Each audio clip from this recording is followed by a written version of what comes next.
आपल्याला रस्त्यावर उतरण्याची पाळी आली तरी निश्चितपणे या ठिकाणी रस्त्यावर उतरून आपल्या या भागातील जनतेला आपण या ठिकाणी न्याय मिळवून घेणार आहोत, यात मात्र शंका नाही। आज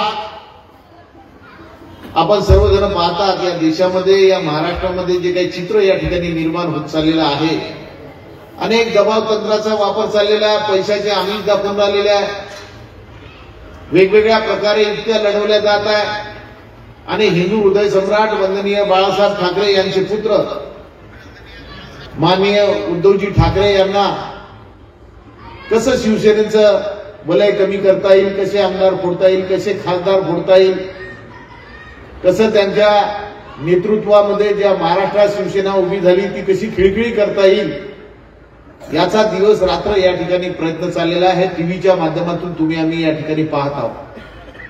परंतु खास करून आमच्या वणीमधल्या महिला भगिनीचं मी मनापासून या ठिकाणी अभिनंदन करणार आहे की मी कोणत्याही कार्यक्रमासाठी या ठिकाणी आल्यानंतर मोठा उत्साह आमच्या महिला भगिनीमध्ये या ठिकाणी या भागामध्ये राहतो।